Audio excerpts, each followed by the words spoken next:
Je suis fière d'être musulmane. Théologique, c'est toujours du hors-sol, c'est intéressant. Pourquoi? C'est intéressant parce que quand on dénonce ce qui se passe sur le terrain, on nous dit c'est pas ça l'islam. Alors on va dans les sources et on dit bah si, il y a bien un fondement dans les sources, ça ne vient pas de nulle part. Ne nous dites pas c'est que la tradition, c'est aussi des choses qui sont consolidées, entérinées, divinisées par la parole d'Allah et de toutes ces ramifications. Mais à un moment donné, on bloque en théologie et on a des gens qui viennent nous dire oui, mais la bienveillance, le l'oncle, ils vont faire ceci dans un vrai état. Alors, le bonheur du vrai état islamique, avec tout ce qu'on a vécu et tout ce qu'on sait, il y a quand même des gens qui n'ont pas froid aux yeux. Venez nous expliquer le bonheur et l'équité dans un état islamique. Si on était vraiment dans un état islamique, donc la nièce dont je vous parle, qui est un cas réel, elle irait beaucoup mieux, en fait, avec vos histoires. Sa vie serait plus simple. À un moment donné, on parle avec des choses qui relèvent du 7e siècle et on est obligé d'expliquer le b.a.-ba. Les enfants ont des droits, sont des catégories vulnérables. On ne peut pas, parce qu'on est majoritaire, parce que ça c'est l'interprétation de la démocratie made in Islam, si on est nombreux, alors il faut vous soumettre. Non, dans les civilisations vraiment civilisées, la démocratie, c'est la protection des minorités, c'est la protection des vulnérables. Leurs droits, leur sécurité, leur intégrité sont garantis.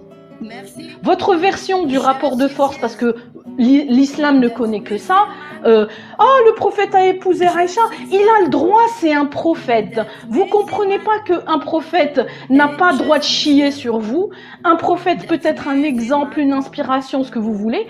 Ce rapport de force, d'autorité tellement normalisé dans l'islam fait que, en fait, même si tu leur donnes le choix, ils vont te dire on est majoritaire, tu dois te plier.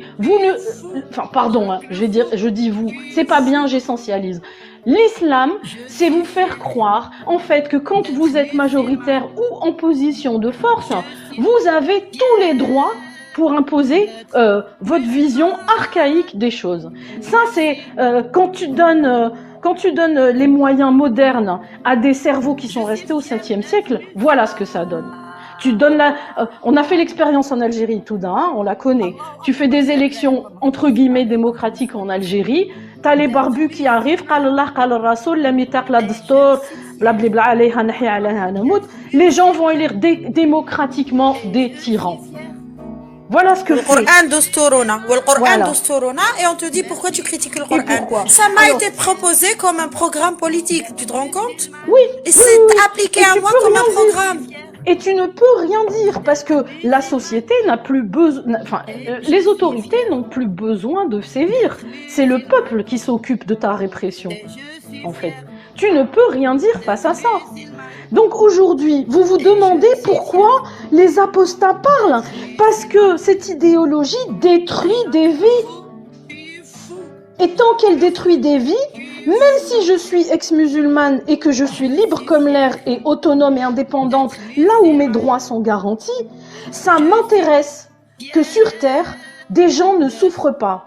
Mais vous, dans votre humanisme, les gens qui ont décidé que l'idéologie islamique était irréprochable, dans votre grand humanisme, vous en avez rien à foutre de la souffrance des gens. Vous en avez rien à foutre des violences, de la répression, des enfants qui sont maltraités. Même, voilà, la dame, elle nous a expliqué, le gars qui a bac plus 50, là, qui va demander à lui-même s'il donne son traitement à son gosse. Voilà ce que ça fait, la lobotomie.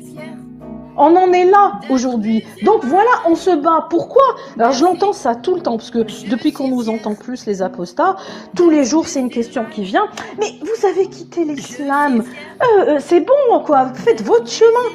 Non, déjà l'islam nous poursuit parce que au cas où vous faites semblant, mais je sais que vous faites semblant de pas savoir, on est condamné à mort par l'islam. Alors tout le monde n'applique pas l'islam, heureusement, parce que les gens sont plus sages que leur religion, même s'ils ont des grosses gueules, ils sont plus sages.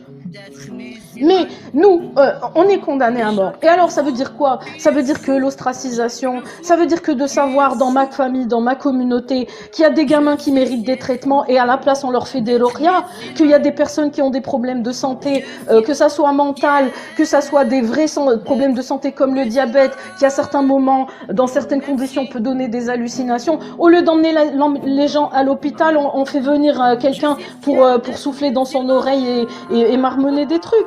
Ça veut dire que mon frère ou mon cousin qui est homosexuel, il doit faire semblant toute sa vie, ou il doit subir des violences parce qu'ils se font tabasser, et je dois fermer ma gueule. Les gens qui sont en train, je l'ai entendu hier dans un live et j'ai pas pu monter. Oui, mais nous aussi, les musulmans lambda modérés, on lutte contre l'intégrisme. Nous aussi, on est contre Daesh. Nous aussi, on est contre le djihad, blablabla. Et ah bon? On vous a pas entendu. D'ailleurs, vous êtes les premiers à venir nous dire fermez vos gueules, les apostats. Vous luttez vraiment contre Daesh, contre les frères musulmans et ah oui, vraiment, vous luttez contre les frères musulmans. Donc il y a des gens quand même qui montent dans des spaces où il n'y a pas des gens qui sont de la communauté à l'intérieur. Hein. Donc hier c'était un space chez Cassius Clay, pas Cassius Clay, Cassius Lady. Il y a des gens qui viennent lui faire croire que des femmes qui sont en niqab dans leur propre live, qui viennent dire à Cassius Clay, mais nous aussi on est contre ça, on essaye de mobiliser parce que les gens qui sont allés dans l'État islamique, ils étaient en dérive, ils étaient égarés. Sérieux, moi tout ce que je connais de l'intérieur, c'est que dès qu'un mec il met une barbe et une gondora, il bénéficie d'une autorité. Dès qu'il te sort le Coran ou un verset, tu es juste obligé de fermer ta gueule. Et tu dois faire semblant de jeûner et de prier, parce que déjà c'est mauvais signe. Comme dans toute secte qui se respecte, il n'y a pas droit à la différence ou à la dissidence, en fait. Donc pourquoi vous mentez? Pourquoi vous allez dire aux gens tout va bien, quand vous-même, vous savez qu'une femme qui enlève son voile va être lynchée? Vous le savez. Pourquoi vous mentez? Non, alors vous voulez nous faire taire et en plus vous mentez. Vous venez dire aux gens, c'est pas vrai, c'est cool d'être musulman, chacun fait ce qu'il veut. J'ai entendu un mec là il y a pas longtemps monter dans un live dire moi je suis un musulman mais un musulman laïque, je suis contre l'islam politique. J'ai pas réussi à monter, il y avait trop de monde. Moi, je voulais demander à ce charmant individu, par ailleurs, parce qu'il voulait pas d'islam politique, s'il était ok que si moi j'étais sa fille, je fais ce que je veux de ma vie, je fais ce que je veux de mon cul, parce que moi ils me font bien rire, on veut pas d'islam politique. Mais vous voulez continuer de faire l'État dans l'État, parce que au sein de la communauté et de la Oumma, on sait les règles patriarcales qui règnent. Donc une fois qu'on aura réglé le problème, si jamais on arrive à le régler, hein, moi je crois pas parce que vu l'ampleur que ça a pris et les pétrodollars qu'il y a derrière, c'est mal barré.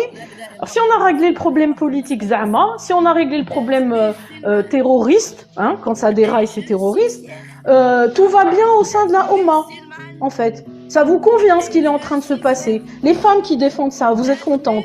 Bon, vous êtes contentes pour vous, il paraît que vous avez choisi. Bon, allez, moi je veux bien croire, on connaît les mécanismes d'asservissement en consenti, il n'y a pas de problème, vous avez choisi. Et celles qui n'ont pas choisi, qui sont autour de vous et qui souffrent, ça vous pose pas problème? Des personnes qui ont besoin de soins, qui en sont privées, des maltraitances sur les enfants qui sont couvertes parce qu'on ne dénonce pas les gens de la Oumma aux autorités, et encore moins quand les autorités, c'est des autorités de Kofar. Ça vous pose pas problème, ça? Qu'on aille chercher, qu'on emmène des meufs dont on sent qu'on va pas pouvoir tout contrôler pour les marier et les kidnapper, les marier au bled avec des vieux cons? Tout ça, ça vous pose pas problème? Je parle même pas de l'artana, je parle même pas de la circoncision qui est une mutilation tout à fait normalisée, mais on est encore super loin de tout ça, parce qu'il y a encore plein même des gens qui ont rien à voir avec l'islam qui t'expliquent que c'est super bénéfique. Donc en fait, quand on aura réglé tout ce qui pose problème pour pas avoir l'air d'une idéologie de merde vis-à-vis des blancs, entre guillemets, ce qui se passe entre nous... Tu peux dire les autres directement. Hein. Voilà, vis-à-vis des autres. Mais dans les autres, tout le monde. Voilà, merci Touda, tous les autres. Vous êtes ok avec ce qui se passe en interne. Et vous pouvez faire croire aux autres que ça n'arrive pas, mais nous on le sait. Et moi je suis pas quelqu'un d'extérieur, hein. Je l'ai vécu et j'ai fait des choix très très importants pour pouvoir vous parler librement comme je vous parle et vivre librement comme je vous parle. Je sais ce qu'il en coûte et je n'ai aucun regret. Parce que plus ça va, plus vous confortez mon choix. Et encore plus aujourd'hui que les apostats parlent, aujourd'hui que les apostats ont droit de citer grâce au subhan internet, hein, parce que les gens qui viennent, leur argument, moi qui me tue là, oui, ils n'ont pas réussi pendant 14 siècles, vous n'avez pas réussi. Ben, on va voir ce que vous pouvez faire contre internet. Vos méthodes totalitaires et mafieuses, de tuer les gens, d'exécuter les gens, de les ostraciser, de les réduire à silence, de les faire vivre sous menace, ça a marché pendant des siècles. Vous voulez faire semblant que tout se passait dans la liberté et malgré ça, ben, les gens n'ont pas quitté l'islam et tout allait bien. Les gens sont obligés de se casser chez eux. Si tu fais un café chez toi et qu'on sent l'odeur du café pendant Ramadan, si c'est pas en Algérie, où on peut appeler la police pour signaler quelque chose, quand tu es en France, tu sais que tu vas le payer, en fait, avec ta communauté. Va manger un sandwich dans un quartier où il y a une forte concentration de musulmans. Alors arrêtez de penser que parce que vous mentez, nous on va cautionner alors qu'on est des insiders qui sont devenus des outsiders. Et ben vous, si vous croyez que avant ça pouvait fonctionner cette technique-là, c'est fini. Il n'y a rien qui s'oublie avec Internet. Même si un jour, notre combat, il est réduit à silence, allez, on va imaginer, parce que on voit aujourd'hui l'ONU qui soutient n'importe quoi, les barbus, les voilés, et les islamophobes day, et blablabla. Même si on est réduit à silence, Internet n'oublie rien. Internet n'oubliera rien. Et vu, en fait, l'universalisme qui est derrière notre combat, il y a des circonstances où les choses se renversent. Nous, on a l'habitude d'être dans l'ombre, les amis. On a l'habitude d'être dans la minorité qui doit raser les murs. Mais c'est en train de changer. Et vous, par contre, vous êtes encore sous le choc, hein, vous vivez un choc post-traumatique, les musulmans. Ben, vous n'arrivez pas encore à accepter qu'il y ait des gens qui disent ce qu'on dit. Oh là là, la tbehdi, là, on a révélé au monde la merde qu'il y a à l'intérieur, la violence qu'il y a à l'intérieur et que vous couvrez tous et vous êtes complices à dire « Mais non, c'est cool, tout va bien, machin. » C'est fini. Donc nous, on se taira pas et on vous demande pas de disparaître, hein.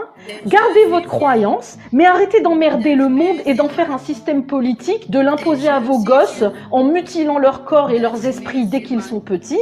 Quand l'islam deviendra une histoire personnelle, on aura fini notre combat. Moi, j'en ai rien à foutre que les gens quittent l'islam. Moi, c'est l'autorité de l'islam qui me pose problème. L'autorité de l'islam sur l'esprit des gens et qui fait que ça va faire la pluie et le beau temps dans la vie des gens de la part de gens. Aujourd'hui, moi je vais vous dire un exemple, j'ai un ami apostat qui est pas du tout impliqué avec nous dans ce qu'on fait parce qu'il a décidé lui de pas s'investir, mais il me dit je constate ces derniers temps, parce qu'il suit beaucoup ce qu'on fait, il y a beaucoup d'apostats, d'ex-musulmans qui montrent leur visage. Il me dit moi je suis pas prêt à ça, hein, j'ai morflé toute ma vie, parce qu'on a vécu la décennie noire, lui et moi, hein, je sais pas s'il m'entend, mais s'il est là je l'embrasse bien fort.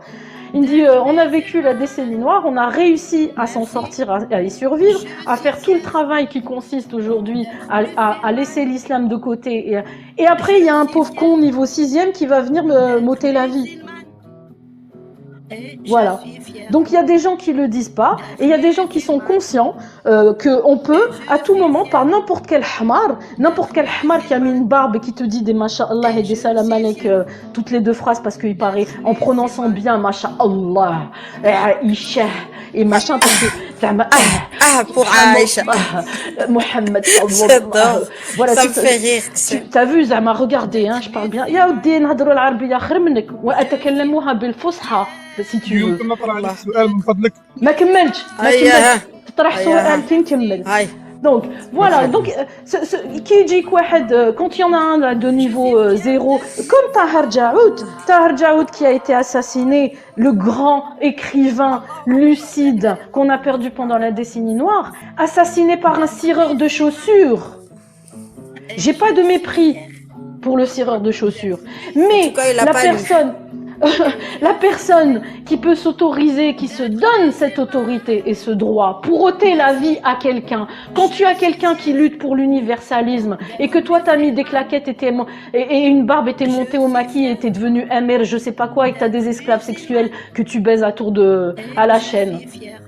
Ça, en fait, vous pouvez plus nous faire croire que c'est acceptable, d'une part, et d'autre part, vous ne pouvez plus nous faire croire que ça n'a rien à voir avec l'islam. Ça, c'est foutu. Donc, les amis, brace yourself, deal with it. Vous allez devoir apprendre à vivre avec la critique de l'islam. Ce que vous appelez l'islamophobie, ben, on a tous des buns, qu'est-ce que c'est, et les gens sont pas débiles. On a le droit d'être islamophobe. Je ne suis pas obligée de respecter le nazisme, qui est pour moi une idéologie similaire. Je ne respecterai pas l'islam. Et vous ne pourrez pas nous forcer à le faire. Vous avez les pétrodollars et des décennies d'avance. Mais avec Internet et le travail de fond qui est en train d'arriver, moi je vous le dis, hein, allez faire des ruqya. Bon, je sais, vous consultez pas des médecins ou des psys, hein, parce que voilà, ça, la psychologie, laisse tomber pour la santé mentale, c'est même pas la peine. Tout est histoire de djnoun et de khoroto.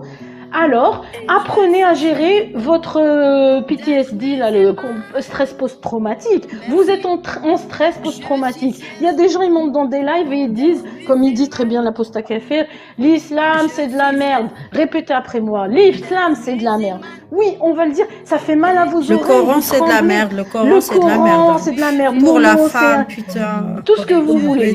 On le dit. Donc, habituez-vous, oui, prenez on a le droit de le dire, parce que t'as vu comment il nous traite, quoi?